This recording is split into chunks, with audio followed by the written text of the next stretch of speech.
Eh oui, on se connaît bien. T'as même voulu te faire ma mère, hein? T'as commencé par ses seins,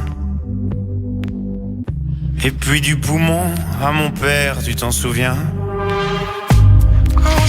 Vous l'entendez, cette chanson de Stromae, Cancer, 7e piste de son second album studio Racine Carrée, une chanson dans laquelle l'artiste se bat contre le cancer et exprime son ressenti sur la maladie. Et pourquoi on en parle ce matin et on a choisi cette chanson? Car c'est important, c'est aujourd'hui la journée mondiale contre le cancer, comme tous les 4 février, l'occasion de sensibiliser le plus grand nombre aux principaux enjeux de la lutte contre la maladie. Désormais, depuis plus de 20 ans, cette journée est effectivement un moment fort de mobilisation internationale contre le cancer. Partout dans le monde, de nombreuses actions sont organisées pour sensibiliser sur la prévention, la détection, la lutte contre la stigmatisation et le traitement du cancer. On va en parler ce matin avec vous, Laurence. Revenir sur les terribles chiffres de ce fléau et ce que nous réserve peut-être l'avenir. Et oui, important d'en parler, vous l'avez dit, car vous l'ignorez peut-être, mais le cancer est aujourd'hui la première cause de mortalité en France. Au total, 10 millions de personnes meurent du cancer chaque année dans le monde. En France, on estime par an à 382 000 le nombre de nouveaux cas de cancer et 157 400 exactement le nombre de décès. C'était en 2018. Par jour, cela correspond à plus de 1000 cas. À noter que les cancers les plus fréquents sont ceux de la prostate, du sein, du côlon rectum et du poumon.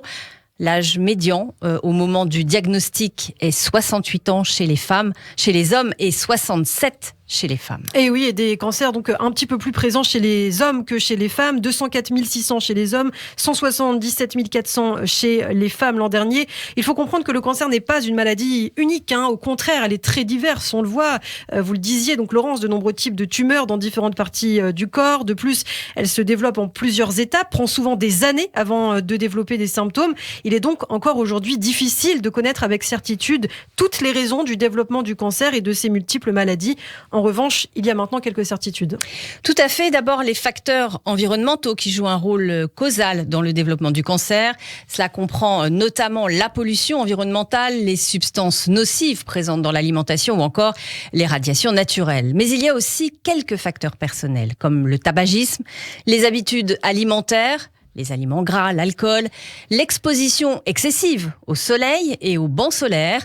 Enfin, le manque d'hygiène, de vie ou professionnelle, en particulier sur les travailleurs des industries chimiques et nucléaires. Bien sûr, à cela s'ajoutent des facteurs de risque individuels liés à d'autres maladies, comme certaines maladies inflammatoires chroniques de l'intestin, des maladies respiratoires aussi qui peuvent augmenter le risque de développement d'un cancer. Alors nous avons une autre donnée, ce que nous dit l'Institut national du cancer justement cette année, c'est que le nombre total de nouveaux cas de la maladie tend à augmenter mathématiquement malheureusement. Pourquoi ? Eh bien, ça paraît évident, mais parce que la population française évolue continuellement et compte de plus en plus de personnes âgées et qui vivent donc plus longtemps. Et oui, d'après les organisations de lutte contre le cancer, le nombre de cas détectés dans le monde, plus de 10 000 millions, ne cesse d'augmenter chaque année. Cela va continuer, à cause notamment, donc vous l'avez dit, du vieillissement de la population, car plus on vieillit, plus le risque de cancer est important. Et au-delà de la France, dans les pays occidentaux, déjà, le cancer est la deuxième cause de décès. Et oui, et si on écoute les scientifiques, donc ça ne va pas aller en s'améliorant malheureusement. En 2030, nous dit la Fondation contre le cancer, il y aura par exemple en Belgique, chez nos voisins, 83 500 nouveaux cancers par an. Donc c'est même plus une hypothèse là, c'est un constat. On est navré de vous l'annoncer si tôt ce matin, mais c'est une réalité. Et à écouter les organisations de lutte contre la maladie, le cancer pourrait ainsi devenir la première cause de décès en 2030 et mettre en péril les soins de santé. Constat mis en évidence par le nouveau baromètre belge du cancer notamment, que je cite: si la tendance actuelle se poursuit, le nombre de diagnostics annuels de cancer au niveau mondial pourrait dépasser 20 millions dans les années à venir et le cancer pourrait devenir la première cause de décès internationale. D'où l'importance de se faire dépister de plus en plus tôt. Et oui, rien n'est perdu en France, vous l'aurez compris, les cancers représentent la première cause de décès chez l'homme, la deuxième chez la femme pour beaucoup de cancers. Donc plus le diagnostic est fait tôt, moins les traitements sont lourds et meilleures sont les chances de guérison. Dans certains cas, le dépistage peut même permettre d'éviter l'apparition de la maladie grâce donc au repérage et au traitement d'une anomalie qui aurait pu évoluer vers un cancer beaucoup plus grave. Il faut donc garder espoir. Absolument, Ilana, car les recherches scientifiques et médicales donnent accès aujourd'hui à une meilleure compréhension de la maladie et permettront à terme de la vaincre et d'améliorer la qualité de vie des malades. Et cette année, justement, l'Union internationale contre le cancer lance une nouvelle campagne sur 3 ans en faveur d'un accès plus équitable aux services de lutte contre le cancer. La première année de campagne pour des soins plus justes porte sur la compréhension et la reconnaissance des iniquités donc dans la prise en charge du cancer dans le monde entier. Pour cette raison, le budget de recherche 2022 est de plus d'1 million d'euros provenant de dons, de legs et d'assurance vie, de l'argent qui ira directement aux chercheurs afin qu'ils puissent développer leurs projets. Et oui, ça c'est très important également. On constate une progression constante de ce budget depuis 3 ans. Les gens valident par leurs dons les actions qu'on mène. Voilà ce qu'a affirmé récemment Sophie Poiroux, c'est la directrice de la Ligue contre le cancer qu'on connaît bien sur Radio J. Une augmentation qui s'explique par plusieurs raisons, Laurence. Oui, selon elle, il y a d'abord la confiance qui s'instaure de plus en plus. Les gens savent où ils mettent leur argent. Et puis, la Covid a accentué l'aspect santé, l'importance de bien se soigner.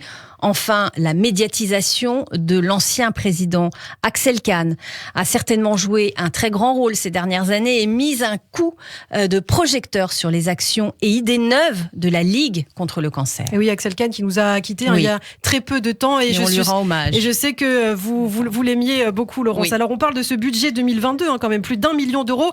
La question étant, est-ce que ce budget de la Ligue permet vraiment de financer des projets ? Eh bien oui, on a vu des avancées, notamment dans la compréhension de la biologie des cancers, c'est-à-dire les mécanismes moléculaires et cellulaires.